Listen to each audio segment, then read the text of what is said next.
오늘의 주요 뉴스입니다. 문재인 대통령이 내일 정세균 국무총리 교체와 함께 대여섯 개 부처 개각을 단행할 것으로 알려졌습니다. 후임 총리로는 김부겸 전 행안부 장관이 유력하게 거론되고 있습니다. 국내 1일 신규 확진자가 700명대 안팎을 이어가며 확산세가 지속되고 있습니다. 오늘부터 스마트폰 앱을 통해 백신 접종 증명서가 발급됐는데 앱이 제대로 내려받기가 되지 않아 혼선이 빚어지기도 했습니다. 오늘 새벽 충남 논산 탑정호에서 승용차가 추락해 대학생 5명이 숨졌습니다. 사고 차량은 렌터카였습니다. 후배의 휴대전화를 훔쳐 1,000만 원이 넘는 돈을 자기 어머니 계좌로 송금한 선배가 구속됐습니다. 후배 신분증까지 훔쳐 은행 거래 정지를 풀었습니다. MBN 단독 보도합니다. 가덕 신공항을 포함해 도심형 초고속철도 구축과 들썩이는 부동산 시장까지 부산도 산적한 현안이 많습니다. 취임한 지 막 일주일이 지난 박형준 부산시장을 잠시 뒤에 만나보겠습니다. 오는 6월부터 보증금 6천만 원을 넘거나 월세 30만 원을 초과하는 임대차 계약을 맺으면 30일 내에 신고를 해야 합니다. 어기면 최대 100만 원의 과태료가 부과됩니다.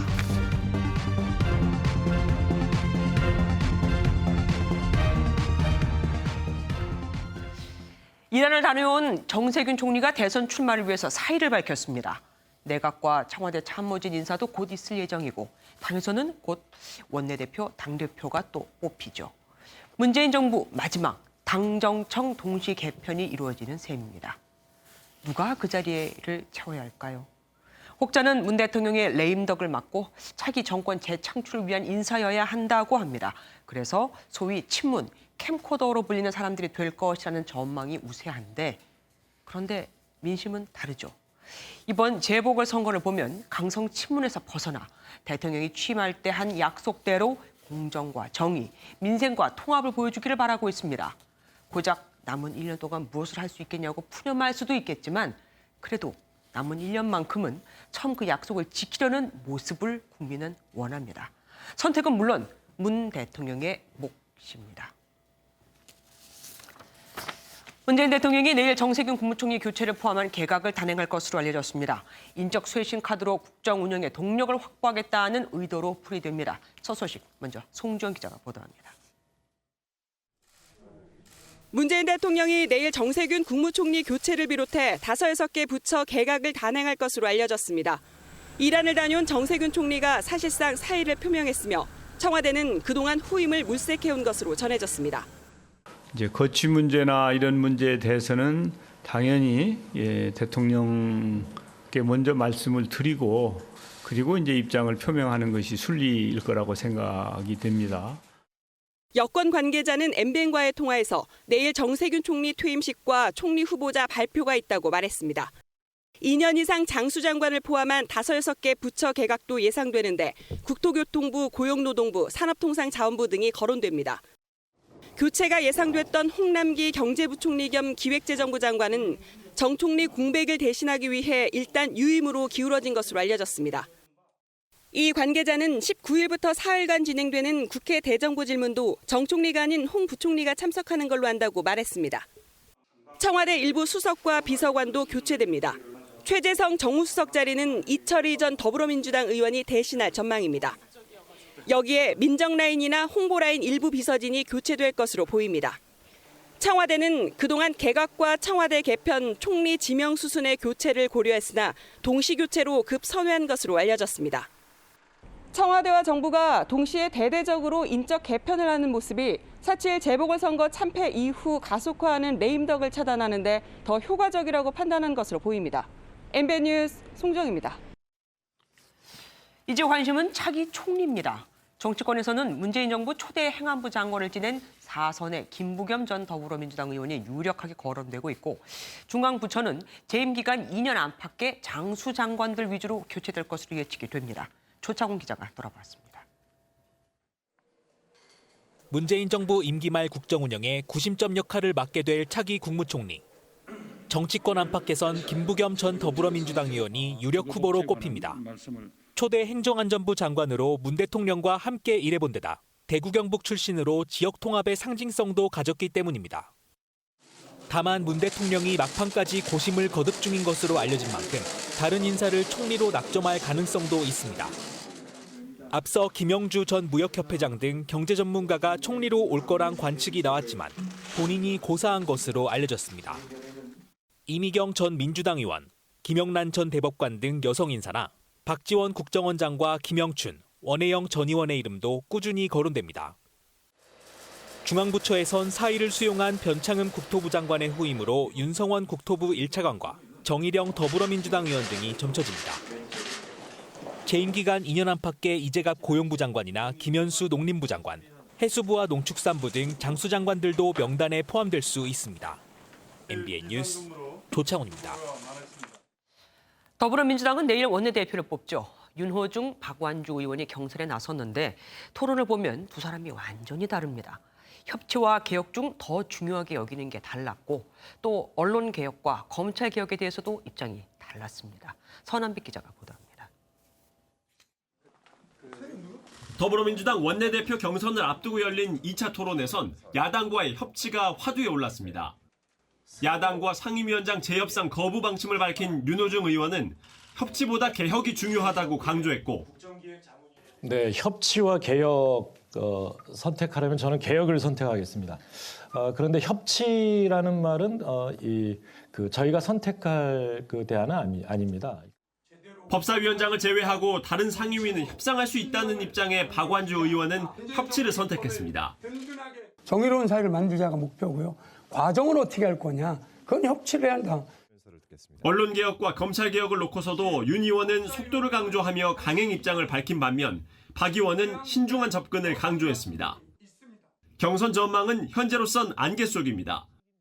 민주당의 한 초선 의원은 초반엔 윤호중 의원이 앞서 나갔지만 재보궐 참패 후 쇄신 목소리가 커지면서 결과를 알 수 없는 상황이라고 밝혔습니다. 여기에 경선 불출마 선언을 했던 안규백 의원을 지지했던 의원들의 표심이 어디로 향할지도 두 후보 간 성패에 적지 않은 영향을 미칠 것으로 보입니다. MBN 뉴스 서남빛입니다. 더불어민주당 원내대표 경선 후보인 두 사람, 윤호중, 박완주 의원은 그동안 어떤 길을 걸어왔을까요? 과거를 알면 현재의 그가 보이겠죠. 김순철 기자가 자세히 살펴봤습니다. 경기도 가평 출신인 윤호중 의원은 올해 59살로 경기 구리에서 사선을 지냈습니다. 지난 1984년 서울대 프락치 사건에 연루돼 유시민 노무현재당 이사장과 함께 옥살이를 한 바 있습니다. 1988년에 평화민주당 간사로 정치권에 입문한 뒤 문재인 대통령 후보 정책본부장, 더불어민주당 정책위의장과 당 사무총장, 현재 법사위원장 등을 지냈습니다. 민주당에 33년 동안 투신해 말단에서 핵심 요직까지 두루 거친 입지전적인 인물로 이해찬계 핵심 친문으로 분류됩니다. 또한 정책통이자 당내 안정감을 준다는 평가와 함께 강경한 성격으로 대화 협상력이 떨어질 것이라는 상반된 의견이 나옵니다. 반면 충남 천안 출신의 박완주 의원은 올해 56살로 고향에서 내리 3선을 지냈습니다. 1987년 민주화운동으로 구속된 이력이 있으며 이후 동서산업에 근무하며 아산공장 노동조합 부위원장을 역임했습니다. 지난 2004년 이기우 의원 보좌관으로 정계에 입문한 뒤 더불어민주당 수석대변인과 최고위원 등 요직을 거쳤습니다. 80년대 학번이자 60년대생, 일명 운동권 86그룹 소속으로 당내에서는 비문인 민평연계로 분류됩니다. 당내에서는 뛰어난 언변을 바탕으로 대외 협상력을 기대하는 여론과 함께 지도자로서 안정감을 주지 못할 것이라는 상반된 평가가 나옵니다. MBN 뉴스 김순철입니다. 설상가상일까요? 모더나 백신은 미국에 우선 공급한다죠. 우리가 도입하기로 했던 얀센 백신은 미국에선 즉시 사용 중단 공고를 받았고 유럽에선 아예 출시가 연기돼 버렸죠. 그런데 이 와중에 덴마크 정부가 아스트라제네카 백신 접종을 완전히 중단해버렸습니다. 아예 백신 목록에서 없애버린 겁니다. 그런데도 우리 정부는 이들 백신의 도입 계획에는 변동이 없다고 밝히고 있습니다. 1,600만 명분을 들여오기로 했는데 이를 대체할 대안이 없거든요. 강재목 기자입니다. 덴마크 정부가 코로나19 백신 접종 프로그램에서 아스트라제네카 백신을 영구히 제외시켰습니다. 아스트라제네카 백신을 국가 차원에서 중단시킨 건 덴마크가 처음입니다. We have now today chosen to continue our vaccine rollout without AstraZeneca. It is not because we believe it's a bad vaccine. We agree with the assessment of EMA. 덴마크는 혈전 논란이 제기된 얀센 백신 접종도 일시 중단했습니다. 미국 질병통제예방센터가 얀센 백신의 사용 여부에 대해 결론을 내지 못한 데 이어 유럽의약품안전청도 다음 주에나 안전성 평가 결과를 내놓을 예정입니다. 유럽과 미국이 아스트라제네카와 얀센 백신에 대해 접종을 중단하고 아예 사용 중단 결정을 내릴 수 있었던 것은 대체할 다른 백신이 있기 때문입니다. 하지만 우리는 상황이 다릅니다. 백신의 안전성 이슈에 대해서는 해외 동향을 저희가 면밀히 주시하고 있습니다. 그리고 국내에서도 이제 얼마 전부터 30세 미만에 대해서 아스트라제네카 사용을 제한을 감시 체계를 가동하고 있다는 말씀을 드립니다. 지금까지 확보한 백신 7,900만 명분 가운데 아스트라제네카와 얀센 물량은 1,600만 명분. 덴마크나 미국처럼 접종을 중단하면 11월 집단 면역은 아예 불가능하기 때문에 정부로서는 고심이 클 수밖에 없는 상황입니다. MBN 뉴스 강재묵입니다. 백신 제조 방식이 다른 화이자와 모더나는 혈전 논란에서 상대적으로 안전한 것으로 알려진 만큼 확보 경쟁이 더 치열해졌습니다. 그야말로 전쟁. 수천만 명분의 접종 스텝이 꼬였지만 우리 정부는 아무런 해결책도 내놓지 못하고 있습니다. 11월 집단 면역은 백신만 확보하면 가능하다면서요. 이건 누구나 할 수 있는 말이죠. 이기종 기자입니다. 남아프리카 공화국의 백신 접종 센터가 텅 비었습니다. 혈전 위험성이 제기된 얀센 백신의 사용을 중단했기 때문입니다. I was also thinking of actually taking this vaccine at some point in time. But after that, obviously when I heard about the suspension of the vaccine, I'm now going to have second thoughts. 네덜란드와 크로아티아, 루마니아 등도 얀센 백신의 사용을 보류했습니다. 얀센 백신은 한 번만 접종하면 돼 특히 취약계층에 대한 맞춤형 백신으로 주목받았습니다. So now that we don't have access to the one shot, it's going to be harder to try to make sure people come in for the second doses. 혈전 논란에 휩싸인 아스트라제네카와 얀센 백신은 제조 과정에서 아데노바이러스를 이용합니다. 이 때문에 각국은 mRNA를 활용해 제조 방식이 아예 다른 화이자와 모더나 백신 확보전에 나섰습니다. 유럽연합은 화이자 백신의 수급 시기를 앞당겼습니다. Those 50 million doses were initially foreseen for delivery in the fourth quarter of 2021.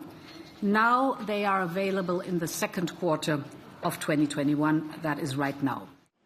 미국은 이미 모더나와 화이자에 자국 우선 공급과 공급량 확대를 요구한 것으로 알려졌습니다. I made sure we have 600 million doses of the mRNA, not of either Johnson & Johnson and or AstraZeneca. 미국과 유럽연합의 공세에 우리나라를 비롯한 다른 나라 공급은 뒤로 밀릴 가능성이 큰 상황.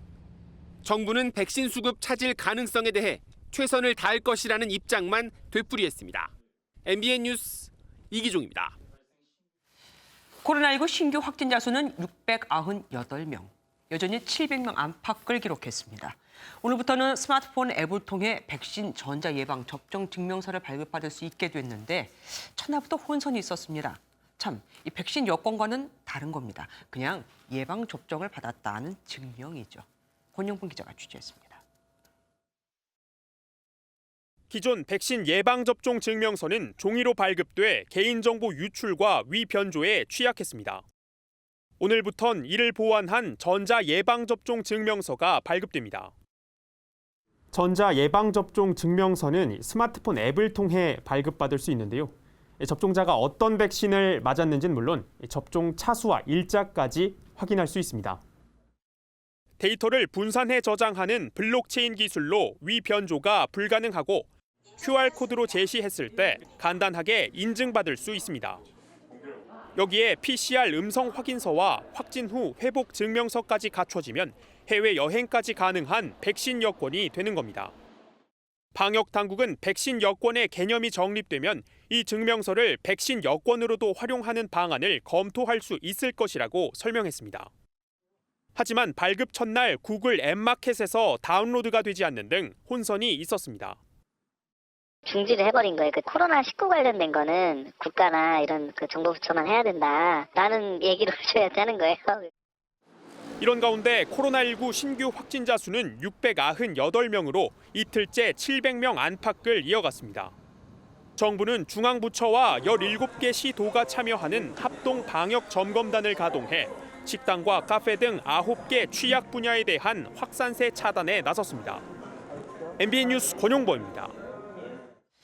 이틀 전 모텔에서 생후 2개월 된 여자 아기가 의식을 잃은 채 발견됐죠. 현장에서 체포된 아기 아빠는 처음엔 실수로 아기가 다쳤다며 학대를 부인했는데 뒤늦게 사실은 화가 나서 아이를 벽에 던졌다고 자백했습니다. 오늘 아이 아빠에 대해 구속영장이 발부됐습니다. 노승환 기자입니다. 구급대원이 의식을 잃은 2달 배기 여자 아기를 포대기에 쌓아 급히 나갑니다. 경찰은 아기의 머리에 난 멍을 이상하게 여겨 현장에서 20대 아빠를 긴급 체포했습니다. 아기 아빠는 처음엔 아기를 안고 있다가 실수로 놓쳐 벽에 머리를 찧었다고 진술했습니다. 하지만 계속된 추궁에 엄마 없이 모텔에서 아기를 혼자 돌보다 심하게 보채서 탁자에 던졌다며 학대 혐의를 일부 시인했습니다. 영장 실질 심사를 받으러 법원에 나타난 아빠는 뒤늦게 아이를 걱정했습니다. 치료받고 있는 아이 좀 걱정되지 않으시나요? 걱정됩니다. 뇌출혈로 병원에 옮겨진 아기는 여전히 의식이 없는 상태입니다. 아기 아빠는 지난해부터 경제적 이유로 생후 2개월 딸과 1살 많은 아들을 데리고 모텔을 전전한 것으로 전해졌습니다. 사건 발생 당시 모텔 방에 없었던 아기 엄마는 사기 혐의로 지명수배를 받다가 이달 초 체포돼 구속된 것으로 드러났습니다. 경찰은 머리를 다치게 한 행동 외에 20대 아빠에게 다른 학대 정황은 없었는지도 면밀히 조사할 계획입니다. MBN 뉴스 노승환입니다. 충남 논산에 있는 탑정 저수지에 승용차가 추락했습니다. 차에는 대학생 5명이 타고 있었는데 이 저수지가 깊어서였을까요? 수심이 15m 정도나 된다고 하거든요. 아무도 빠져나오지 못했습니다. 김명현 기자가 보도합니다. 크레인이 저수지에 빠진 승용차를 들어올립니다. 보트를 탄 구조대원들은 주변을 수색합니다. 충남 논산에 있는 탑정 저수지에 승용차가 추락했습니다. 사고 충격이 얼마나 컸던지 승용차가 들이받은 이 가드레일이 아예 떨어져 나갔습니다. 나와서 그 가드레일 그곳이 자빠져 있는 거예요. 가서 봤더니 반바가 둥둥 떠다니는 거 신고를 한 거죠. 현장에 도착한 119 구조대는 약 15m 깊이의 물속에서 차량과 함께 5명의 숨진 학생들을 찾아냈습니다. 이들은 인근 대학의 같은 학과 선후배 사이로 사고 전날 공유 차량을 빌려 함께 탔다가 변을 당했습니다. 사고 도로의 제한 속도는 시속 60km. 커브길을 도는 과정에서 속도를 줄이지 못해 저수지로 추락한 것으로 추정됩니다. 경찰은 인근 CCTV를 확인한 결과 신고 6시간 전쯤 사고 차량의 마지막 모습이 포착됐습니다. 차가 씩 꺾어지는 거, 운전 미숙 쪽이 유력한 것 같아. 술 관련된 행적은 안 나옵니다. 경찰은 정확한 사인을 가리기 위해 국과수에 부검을 의뢰할 예정입니다. MBN 뉴스 김영현입니다. 후배의 휴대전화를 훔쳐 1,000만 원이 넘는 돈을 자기 어머니 계좌로 송금한 선배가 구속됐습니다. 모바일 뱅킹 앱에서 여러 차례 거액이 송금되자 이를 이상하게 여긴 후배가 금융사에 거래 정지를 신청했지만 이 선배는 후배의 신분증까지 훔쳐 정지를 풀고는 돈을 또 빼내갔습니다. 정태훈 기자가 단독 보도합니다. 20대 남성 A씨는 지난해 12월 고등학교 후배의 집을 방문했습니다. 함께 놀던 중 A씨는 후배의 휴대전화를 몰래 가져와 모바일 뱅킹 앱에 접속했고 이후 7차례에 걸쳐 자신의 어머니 계좌로 돈을 송금했습니다. 훔친 금액만 1,200만 원이 넘었습니다. 대부분 소액 송금이 이루어지는 앱에서 여러 차례 거액이 송금되는 것을 수상하게 여긴 해당 금융사에서 거래를 정지시켰지만 A씨는 함께 훔친 후배의 신분증을 이용해 정지를 풀면서 범행을 계속하기도 했습니다. 결국 이를 알게 된 후배가 경찰에 신고해 A씨를 붙잡았지만 가로챈 돈은 이미 온라인 불법 도박 등으로 모두 사라진 뒤였습니다. 조사 결과 A씨는 동종 전과가 여러 차례 있는 것으로 밝혀졌고 재범이 우려돼 결국 구속됐습니다. 여자를 수사한 경찰은 컴퓨터 등 사용 사기 및 절도 혐의로 피의자를 검찰에 넘겼습니다. MBN 뉴스 정태용입니다. 남양 유업의 이른바 불가리스 파문이 일파만파 커지고 있습니다. 식약처는 남양 유업을 식품광고법 위반으로 경찰에 고발했고 한국거래소는 주가 조작과 미공개 정보 이용 여부를 살펴보고 있습니다. 이 때문에 손해본 사람이 많거든요. 박영 기자가 보도합니다. 오늘 오후 한 대형마트입니다. 불가리스가 코로나19 억제에 효과가 있단 말에 소비자 혼란은 계속되고 있습니다. 어저께보다 물량은 한 2배로 들어왔고 일주일에 지금 50개 팔리던 게 어저께 하루 만에 거의 다 나갔으니까. 코로나19에 효과적이라는 그런 식품이 있다는 것 자체가 약간 아이러니했었고, 그리고 또 주최 측이 남양이었다는 게 바로 나왔잖아요. 모두 지난 13일 남양유업 측의 이 발언 때문입니다. 이번 연구에서 불가리스 제품이 코비드-19에 대해서도 근 80%의 인액티베이션 효과를 보았습니다. 불가리스 제품에 어떻게 해서 항바이러스 효과가 있는지에 대한 메커니즘을 연구하고 식약처는 이를 단순 학술 목적이 아닌 불가리스 제품에 대한 홍보로 보고 오늘 남양유업을 경찰에 고발했습니다. 법상 식품이 질병 예방에 효능이 있는 것으로 오해 살 수 있는 광고는 엄격히 금지돼 있는데 여기에 저촉된다고 판단한 겁니다.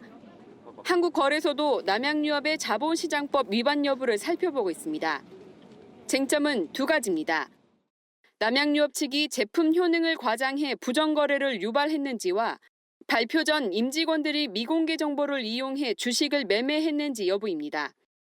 실제로 별다른 호재가 없는데도 발표 나흘 전부터 남양 주가가 올랐기 때문입니다. 게다가 발표 후 이틀간 남양유업 주식을 무려 61억 원어치나 사들인 개인 투자자들은 오늘 8억 6천만 원 순매도에 나서는 등 극도로 혼란스러운 모습입니다. 거래소는 혐의가 확인되면 금융당국에 정식으로 통보할 방침입니다. MBN 뉴스 박영입니다. 금강, 동진강과 함께 호남평의 중심을 지나는 만경강엔 다양한 멸종 위기종이 서식하고 있고 이를 지키기 위해서 그러니까 환경오염을 막기 위해 낚시나 야영을 금지했습니다. 그런데 지자체가 여기다 골프장을 개발하겠다고 합니다. 골프장은 푸르러 보이지만 관리를 위해 화학물질을 쓸 수밖에는 없는 곳이죠. 강세훈 기자가 취재했습니다. 전북 전주와 완주 경계에 흐르는 만경강입니다. 황새와 큰고니, 노랑부리 저어새 등 다양한 멸종위기종이 서식하고 있습니다. 전주시는 만경강의 하천부지를 낚시와 야영 금지구역으로 지정하기로 했습니다. 하천 오염을 막기 위해서입니다. 그런데 한쪽에서는 골프장 조성이 추진되고 있습니다. 전주시는 제 뒤로 보이는 만경강 하천부지에 올 연말까지 13억 원을 들여 18홀 규모의 파크 골프장을 지을 계획입니다. 면적은 3만 7천 제곱미터, 11,000평이 넘습니다. 파크 골프는 특수 제작된 공과 클럽으로 비거리를 줄여 기존 골프장의 절반 정도의 부지에서 게임을 할 수 있는 것으로 알려졌습니다. 환경단체는 전주시가 오염을 걱정하면서 골프장을 조성하는 것은 이치에 맞지 않다며 반발하고 있습니다. 하천 내의 생태계를 파괴하고 또 주변에 위협을 주기 때문에 절대 바람직한 시설이 아닙니다. 전주시는 골프장을 친환경적으로 관리할 예정이라며 환경 오염에 대한 우려를 일축했습니다. 하지만 골프장 조성 담당자의 말은 다릅니다. 역시 장기 관리하는 거 어려운데 비료는 조금 쓸 수밖에 없을 것 같기도 해요. 비료도 화학성 물질이라 하천에 안 좋을 텐데. 완벽하게 그러면서 골프장 조성이 시민들을 위한 사업인 만큼 이해해달라고 했습니다. MBN 뉴스 강세훈입니다.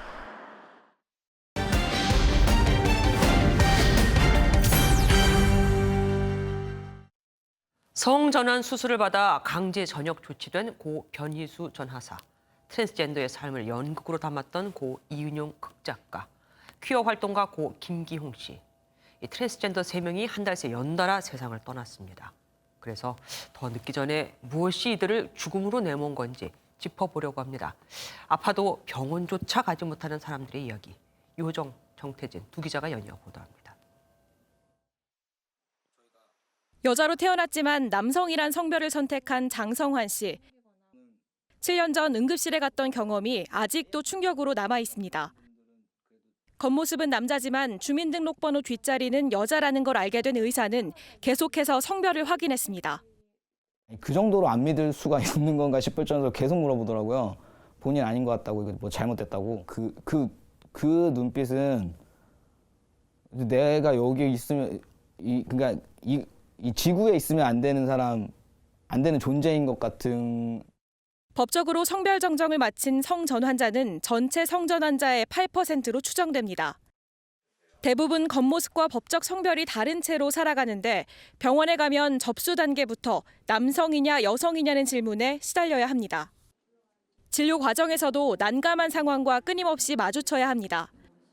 여성으로 성별을 바꾼 김다솜 씨는 남성 병실에서 입원 치료를 받아야 했습니다. 입원 기간 내내 김 씨는 다른 환자들의 호기심의 대상이었습니다. 아니 왜 여자애가 여기 남자 병실에 왔냐 그래서 저 사실 트랜스젠더예요라고 얘기했더니 트랜스젠더가 뭐냐 그래서 병원을 찾은 성전 환자의 30% 이상이 자신의 성 정체성과 다른 병실을 이용했던 경험이 있습니다.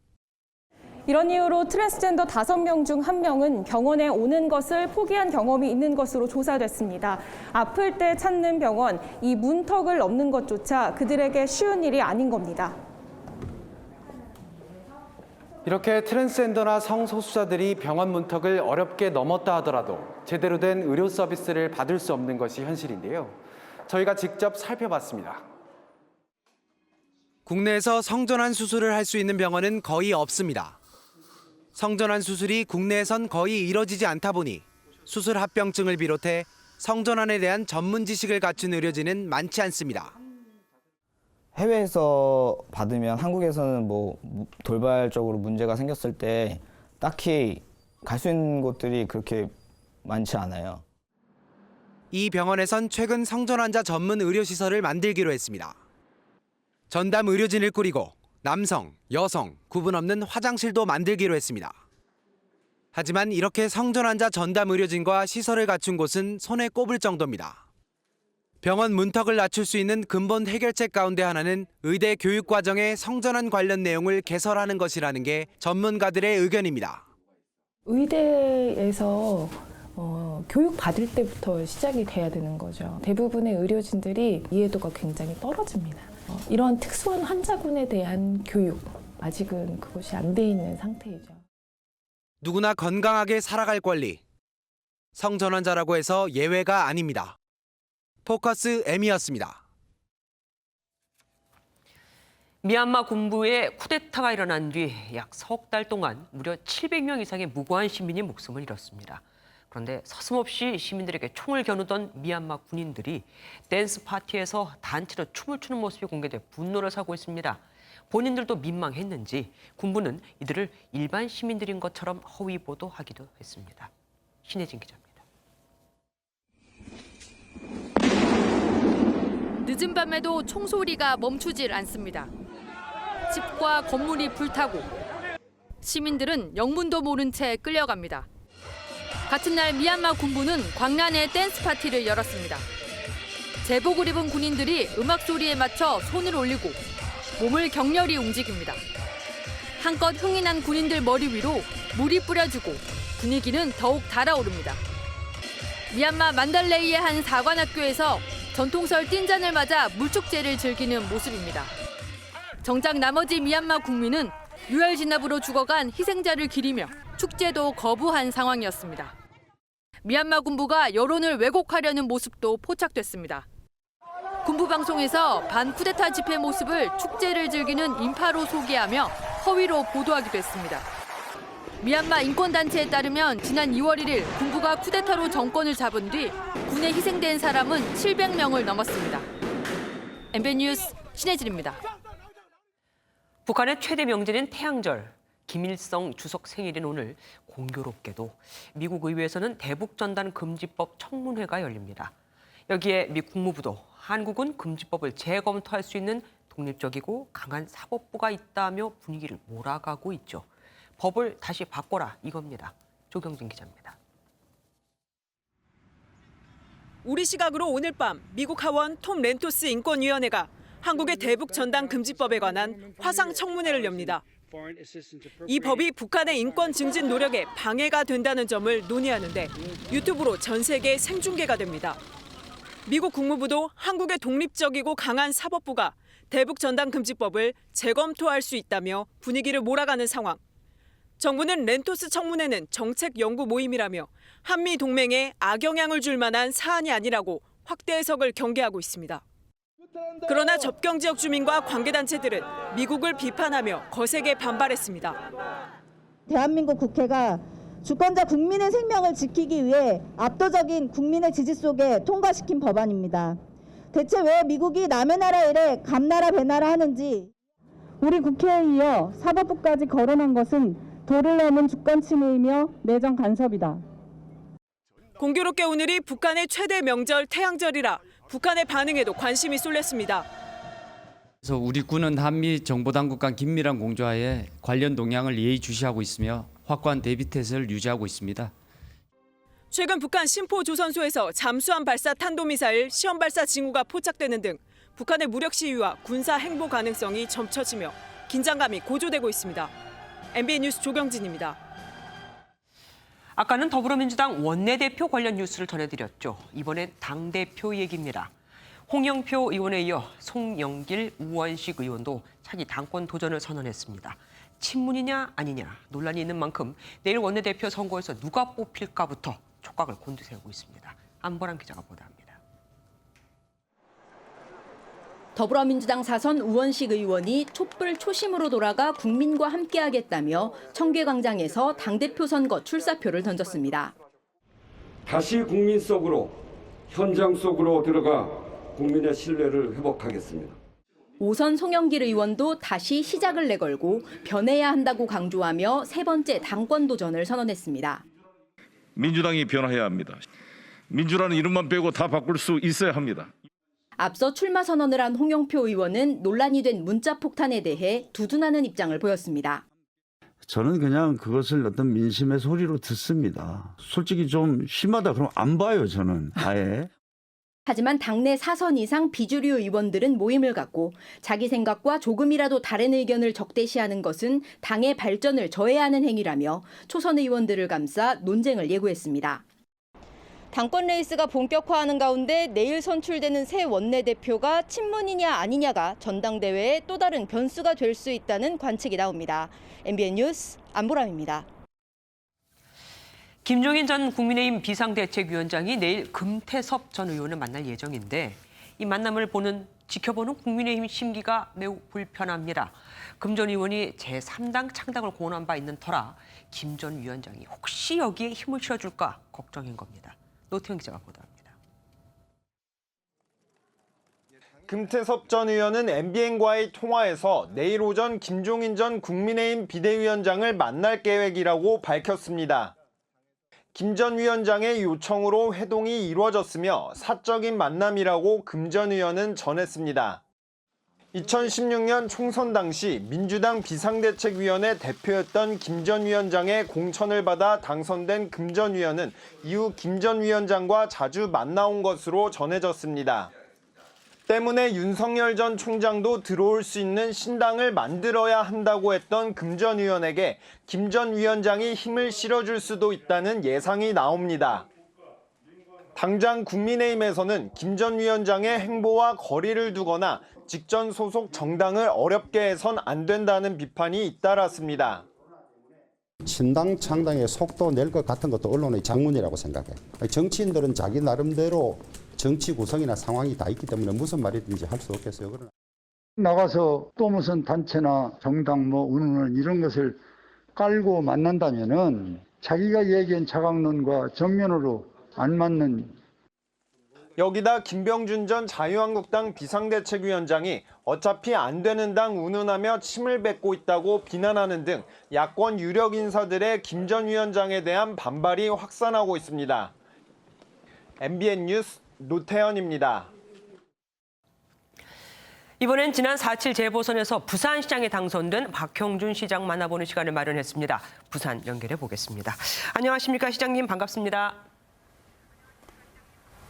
네, 반갑습니다. 예, 네. 취임하신 지 딱 일주일 됐죠. 부산 시민에서 시장이 된 뒤 달라진 점이 네네. 있다면 뭐가 있을까요? 우선 공무원들하고 함께 움직인다는 것이 달라진 것이고요. 하루에 한 20가지 일 이상을 봐야 된다는 게 좀 달라진 일이죠. 네. 부산도 코로나19 상황이 심각하잖아요. 서울시와 마찬가지로 부산형 거리두기나 다른 대책을 혹시 구상하고 있는 게 있을까요? 네, 부산도 지금 4차 대유행으로 가는 것 아니냐 하는 우려가 깊어지고 있습니다. 그런 한편으로 이 소상공인들을 비롯해서 이 생업을 하는 분들은 그동안 너무 지쳐 있기 때문에 이 획일적 방역에 대한 또 불만도 높아지고 있습니다. 그래서 방역과 경제의 균형을 어떻게 맞출 것이냐가 고민인데요.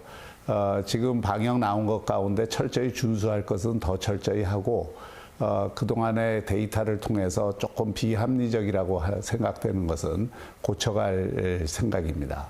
혹시 서울시처럼 뭐 진단키트 같은 걸 이용하실 생각도 있으십니까? 진단키트는 지금 민감성이라 그러죠. 그런 것 때문에 오히려 조금 혼란을 야기할 소지가 있어서 저희는 대단히 신중하게 접근을 하고 있습니다. 예, 이번에는 시정 얘기 좀 해볼게요. 가장 큰 과제는 역시 가덕 신공항 문제입니다. 일부에서는 대구 경북과의 문제 등 우려의 목소리도 많잖아요. 그런데도 예정대로 추진이 되는 걸까요? 다행스러운 것은 이 가덕도 공항 문제에 관해서는 부울경에서 여야가 없다는 것이고요. 중앙정치권에서도 이 문제는 이미 특별법 통과 이후에 일사천리로 이 길을 밟고 있습니다. 불가역적이 되었다는 이야기죠. 문제는 이것을 어떻게 짓느냐 하는 문제인데 이 부분에 관해서도 이것을 철저히 경제공항으로 부산과 남부권 전체의 경제에 큰 도움이 되는 방향으로 짓자는데 폭넓은 합의가 있기 때문에 이 대세를 거스를 수는 없을 것입니다. 지금 적어도 부산에서는 여야가 이 문제에 관해서는 합치된 목소리로 나아가고 있습니다. 부동산 이야기도 빼놓을 수 없습니다. 부산도 집값이 수도권 만만치 않게 많이 올랐잖아요. 현 정부의 부동산 정책을 어떻게 같이 가실 생각이 있으신지요? 같이 갈 수가 없죠. 실패했기 때문에. 같이 갈 수는 없으되 부동산 정책이 중앙정부의 영향을 많이 받기 때문에 중앙정부가 부동산 정책을 교정하기를 원하고 있는 것이고요. 그 점에서 일정한 긍정적 흐름이 있다고 생각합니다. 다만 최근에 부동산과 관련한 이슈는 공시지가 문제인데 이것이 한꺼번에 너무 많이 올라서 세금이라는 것이 안정성이 있어야 되고 또 점진적 상승이 이루어져야 되는데 이것이 급격한 상승을 이루어지는 것은 시민들 입장에서 받아들이기가 상당히 힘든 상황입니다. 그래서 그 원인을 좀 더 세밀하게 분석을 하고 정부 차원에서도 이 문제에 관해서는 국민들 입장에서 한 번 더 재고를 할 것을 요청할 계획입니다. 예. 오세훈 서울시장과 마찬가지로 공시가격 급등에 대해서 대책을 마련하라고 지시를 하셨더라고요. 어떻게 바꿀 건지 혹시 생각해 두신 게 있으십니까? 이 문제는 사실은 정부가 정확한 정보를 다 내놓고 있지 않기 때문에 지방자치단체 입장에서 이 공시지가의 합리성을 조사한다는 것은 쉬운 일은 아닙니다. 저희가 할 수 있는 것은 현장에서 그동안 작년과 비교해서 이 공시지가가 얼마나 올랐는지, 특히 이상하게 급등한 것에 대한 자료를 다 모아서 이런 것들이 조세 정책의 안정성에도 문제가 되고 시민 생활에도 부담이 되니 이런 문제에 대해서 중앙정부와 지방자치단체가 머리를 맞대고 한번 다시 협의를 하자, 이런 요구를 하는 것이죠. 시장님 공약 중에 어반루프라는 게 있더라고요. 부산을 15분 도시로 만들겠다는 도심형 초고속철도 구축인데 현실적으로 이게 가능할까요? 아마 장기적인 계획을 세워야 할 텐데 지금 그럼 시장이실 때 당장 할 수 있는 건 뭐가 있을까요? 10년 뒤에 어반루프를 만들려면 지금부터 준비하지 않으면 10년 뒤에 못 만듭니다. 15년 뒤에도 아마 못 만들 겁니다. 모든 미래 기술은 선취하려고 하는 자세가 필요하고 도전하는 정신이 제일 중요한 것입니다.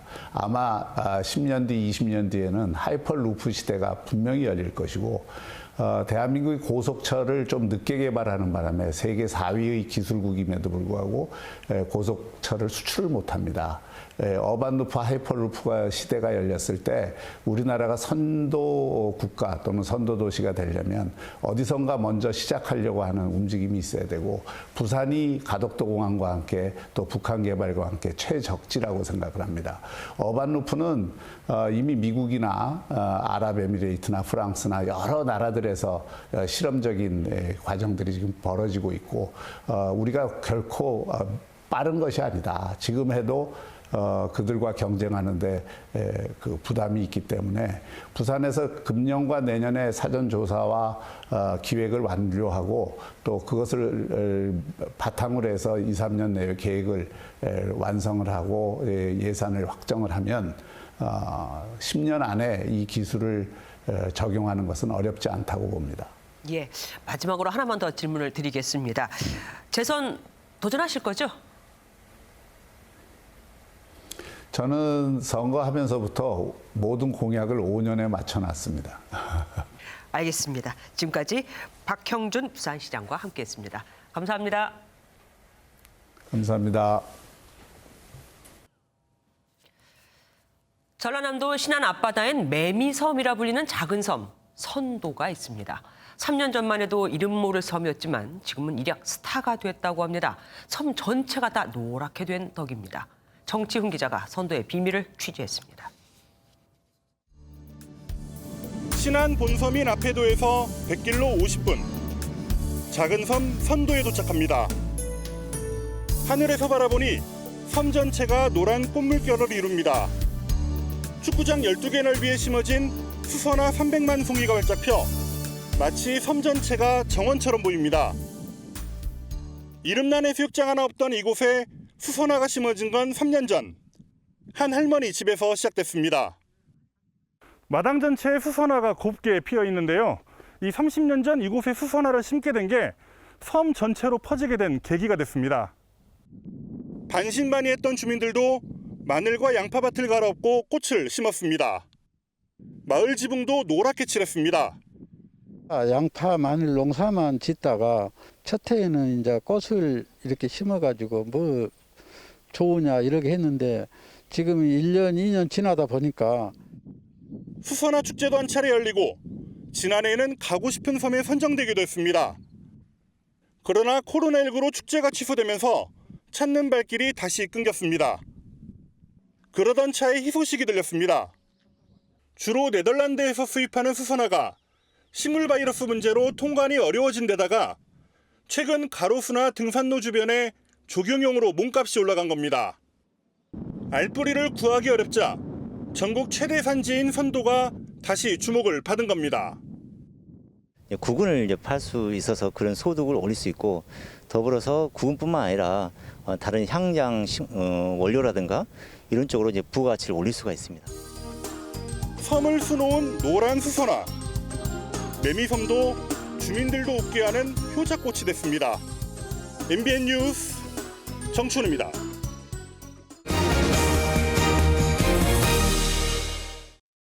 임대차 3법 가운데 마지막인 전월세 신고제가 오는 6월부터 시행됩니다. 보증금 6천만 원이나 월 임대료가 30만 원을 넘으면 반드시 신고해야 하고 신고를 제대로 안 하면 최대 100만 원의 과태료를 내야 합니다. 판잣집 같은 비주택도 해당됩니다. 이병주 기자가 보도합니다. 오는 6월 1일부터는 전월세 계약을 맺으면 정부에 반드시 신고해야 합니다. 대상은 수도권 전역과 광역시, 세종시와 각 도의 군을 제외한 시에서의 모든 임대차 계약입니다. 아파트나 다세대는 물론 고시원이나 기숙사 등도 해당하고 공장이나 판잣집 등 비주택의 임대 계약도 신고해야 합니다. 단 보증금이 6천만 원 또는 월 임대료가 30만 원을 넘지 않는 계약이나 금액 변동이 없는 갱신 계약은 신고하지 않아도 됩니다. 임대차 계약 이후 30일 이내에 신고하지 않거나 거짓으로 신고하면 최소 4만 원에서 최대 100만 원의 과태료를 물게 됩니다. 다만 1년 동안 계도 기간을 갖기로 했습니다. 신고제 시행에 따라서 적정 시세를 알고 거래를 하실 수 있게 되면 오히려 시장 안정에 보탬이 될 것으로 예상하고 있습니다. 전산 시스템의 정상 작동 여부를 확인하기 위해 오는 19일부터 대전 월평동과 세종 보람동 등 5개 지역에서 시범 운영을 실시하기로 했습니다. 정부는 전월세 신고제 도입 후 파악된 임대료 증가액 등 관련 데이터를 오는 11월쯤 시범 공개할 예정입니다. MBN 뉴스 이병주입니다. 그렇다면 임대차 신고제는 어디 가서 어떻게 신고를 해야 할까요? 또 지금도 확정일자 같은 것을 봤는데 이것과는 또 어떻게 다른 걸까요? 경제부 박통일 기자에게 물어보겠습니다. 어서 오십시오. 먼저 이 임대차 신고제 어디 가서 어떻게 신고해야 되는 겁니까? 네, 보통 전세 계약하시는 분은 확정일자를 받기 위해 주민센터를 직접 방문해야 합니다. 네. 6월 1일부터는 온라인 신고가 가능해집니다. 온라인으로 임대차 신고를 하면 기존의 전입신고나 확정일자 부여가 한 번에 해결됩니다. 가령 6월 1일 임대차 계약을 하고 한 달 뒤인 7월 1일 전입할 예정이라면 7월 1일 온라인 신고만으로 임대차 신고와 전입신고 그리고 확정일자 부여까지 한꺼번에 해결되는 겁니다. 임대인과 임차인 공동 신고가 원칙이지만 둘 중 한쪽만 신고하는 것도 가능한데요. 이 경우 상대방에게 신고 사실이 문자 메시지로 통보됩니다. 임대차 계약서를 사진을 찍어서 파일 형태로 제출하면 신고서를 따로 작성하지 않아도 되고 전입신고할 때 임대차 계약서를 제출하면 임대차 계약 신고도 함께한 것으로 처리됩니다. 예, 그러니까 임대차 신고를 하면 전입신고나 확정일자도 같이 올리게 되는 거다 이건데 맞습니다. 그럼 만약에 확정일자만 올리게 되면요? 과거처럼 확정일자만 따로 올리는 것은 불가능할 것으로 보입니다. 예. 네, 게다가 임대차 신고를 하지 않을 경우 임대인에게는 과태료가 부과되기 때문에 이 부분도 주의해야 합니다. 전월세 신고제를 도입해서 그러면 일반 국민들에게 달라지는 건 뭡니까? 우리가 신고를 하긴 하는데. 지금 확정일자를 받는 임차 가구는 전체 30% 정도입니다. 확정일자를 받을 때 공개되는 정보는 계약 금액이나 계약 일자, 층수 정도인데요. 신고제가 진행되면 신규 계약인지 갱신 계약인지, 그리고 계약 기간은 어느 정도인지, 그리고 임대료는 얼마나 늘어났는지 등의 다양한 데이터가 확보됩니다. 정부는 이를 바탕으로 특정 지역이나 기간에 임대 물량이 어떻게 변할지, 임대료는 어떻게 될지 판단할 수 있을 것으로 기대하고 있습니다. 그러면 정부는 국민의 정보를 많이 가져가게 되는데 당장 국민에게는 딱히 뭐 이로울 게 없는 거네요? 그렇게 생각할 수 있지만 장기적으로 데이터가 쌓이면 중요한 소스가 될 수 있을 것으로 보입니다. 새로운 계약이 아니라 갱신할 때도 꼭 신고를 해야 하는 겁니까? 네, 갱신 계약도 무조건 신고해야 합니다. 이 과정에서 종전 임대료는 얼마인지, 그리고 임차인이 계약갱신 청구권을 행사했는지 등도 함께 신고해야 합니다. 다만 계약 금액에 변동이 없는 경우라면 신고하지 않아도 됩니다. 아까 판자집 같은 비주택도 해당이 된다고 말씀을 드렸는데 네. 그러면 고시원 같은 준주택은 어떻습니까? 네, 고시원이나 기숙사 등 준주택도 신고 대상에 포함되고요. 상가내 주택이나 판잣집, 비닐하우스 등 비주택도 대상입니다. 다만 오피스텔은 건축법상 상가인 탓에 원칙적으로는 제외됩니다. 하지만 거주용으로 쓰이는 경우 신고를 하는 게 맞는데 이 부분은 임대인이나 임차인이 잘 알기 때문에 알아서 신고하라는 게 정부의 방침입니다. 그러면 임대료가 얼마다라는 게 정부에 다 들어가는 거잖아요. 그러면 이거를 세금 더 걷는 용도로 활용되는 게 아니냐 불안한 시선도 있긴 합니다. 네, 맞습니다. 일단 정부는 국세청에 관련 정보가 들어가지 않는다고 강하게 설명하고 있습니다.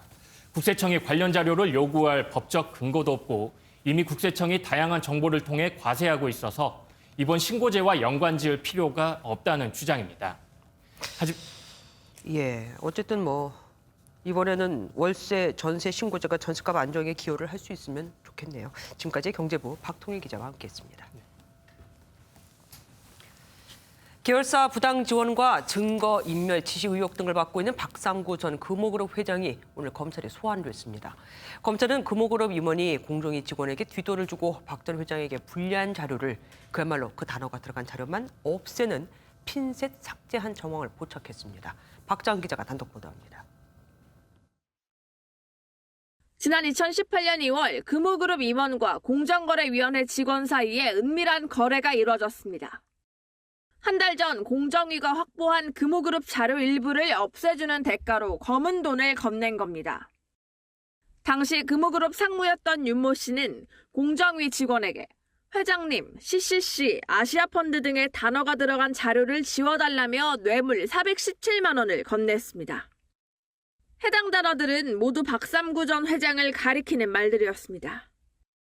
검찰은 박 전 회장이 아시아나항공 등 계열사를 이용해 총수 지분율이 높은 금호고속을 부당하게 지원한 것으로 보고 있습니다.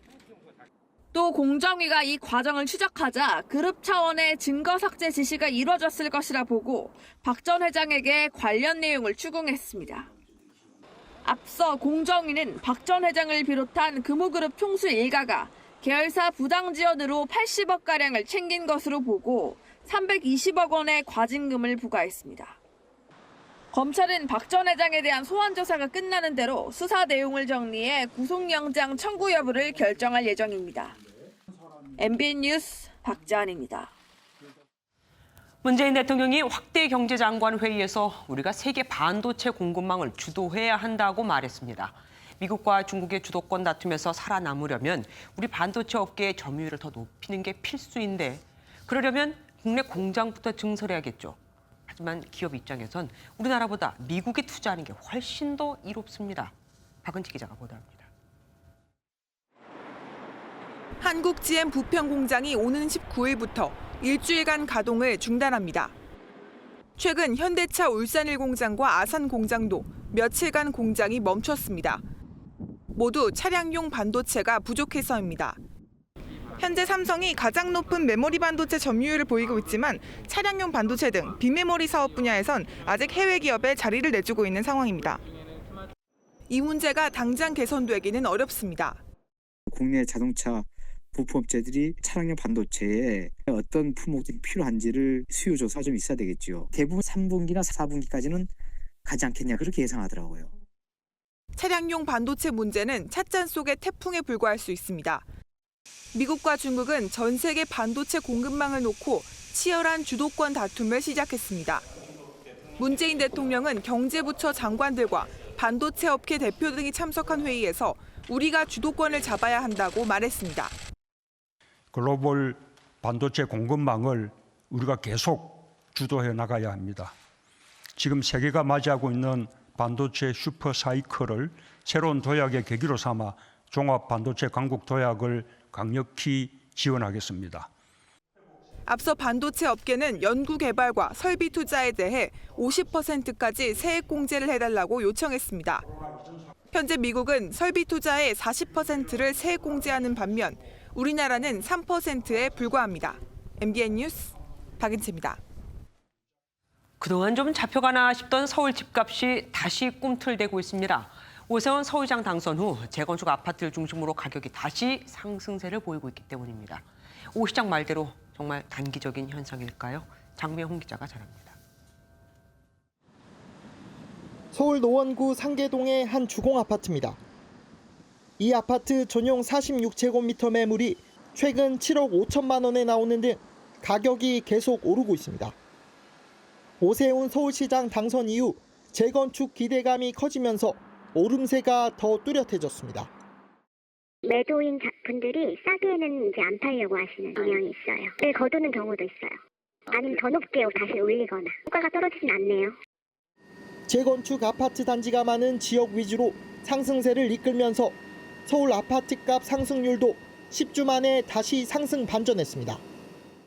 노원구가 지난주보다 2배 이상 오른 0.17%로 가장 큰 상승률을 보였고 강남 3구와 양천구, 영등포구가 소폭 상승했습니다. 일시적인 기대감이지 아직 상승 추세 전환으로 보기 이르다는 시각도 있습니다. 규제 완화에 대한 과도한 기대감이 반영된 것으로 보이고요. 하지만 재건축의 최대 걸림돌인 초과이익 환수제가 완화되지 않는 한 추세적인 상승은 쉽지 않아 보입니다. 하지만 정부의 공급 정책이 제대로 진행되지 않는다면 서울 집값이 재건축 단지를 시작으로 다시 들썩일 수 있다는 우려도 나옵니다. MBN 뉴스 장명훈입니다. 스마트폰 사용법 알려주기, 말동무 돼주기. MBN에서도 AI 앵커가 활약을 하고 있는데 최근엔 지자체에서도 이렇게 AI 기술을 교육과 복지에 활용하고 있다고 합니다. AI 앵커가 전합니다. 김주하 AI 앵커입니다. 어르신들에게 스마트폰 사용법을 알려주는 수업 현장. 오늘 수업 선생님은 바로 AI 기술을 활용해 다양한 대화가 가능한 로봇 리쿠입니다. 어르신들은 리쿠를 따라 메신저 앱으로 사진을 보내는 법을 배워봅니다. 손가락을 들고 이동하는 스크롤의 차이를 이해하시면 기본적인 사용은 하실 수 있을 거예요. 몇 번을 틀려도 친절하게 알려주는 로봇이 고맙기만 합니다. 사진 보내는 거 하고, 보내는 거 하고, 스마트폰 사용하는 거 하고, 주고 그런 거 배웠죠. 내가 아니면 아니다 하고 잘했어요 하면 잘했다 하고 하니까. 서울의 한 가정집에서는 어르신과 반려 로봇이 첫 인사를 나눕니다. 전 돌돌이에요. 만나서 반가워요. 할머니의 새 가족이 된 마포동에도 AI 기술로 탄생한 로봇으로 120만 건의 회화가 가능합니다. 나이가 몇 살이냐? 요즘 시대에 나이가 뭐가 중요하겠어요. 내 혼자 있으니까 심심했는데 동이가 오니까 좋아요. 사람으로 모든 걸 채울 수 없는 현실. 그 빈자리를 기술의 AI가 조금씩 메우고 있습니다. 지금까지 김주하 AI 앵커였습니다. 스포츠 뉴스입니다. 여자 프로배구처럼 남자부 챔피언전도 뜨겁습니다. 대한항공이 우리카드를 완파하고 승부를 마지막 5차전으로 끌고 갔습니다. 조유로 기자입니다. 1승 2패로 뒤져 벼랑 끝에 몰린 대한항공의 임동혁이 스파이크 득점을 하고 포효합니다. 우리카드 나경복이 반격을 노리지만 역부족. 자켓까지 벗어던지며 양팀 감독이 열을 올린 가운데 우리카드가 3대0 완승을 거둔 3차전과 달리 4차전에선 반대로 대한항공의 싱거운 완승으로 끝났습니다. 우리카드 알렉스가 복통으로 빠진 게 결정적이었습니다. 본인이 괜찮다고 해서 투입을 했는데 나중에 본인이 도저히 안 되겠다 해서 이제. 이를 틈타 대한항공은 임동혁과 정지석이 자신 있게 공을 때렸고 결국 챔피언 결정전 승부를 5차전으로 끌고 갔습니다. 너가 에너지 넘치는 선수니까 너가 들어가서 한번 제대로 놀아봐라 해서 미쳐보겠습니다. 프로배구 남자부에서 챔프전이 5차전까지 간 건 이번이 4번째로 우리카드 알렉스의 컨디션이 승패의 관건이 될 것으로 보입니다.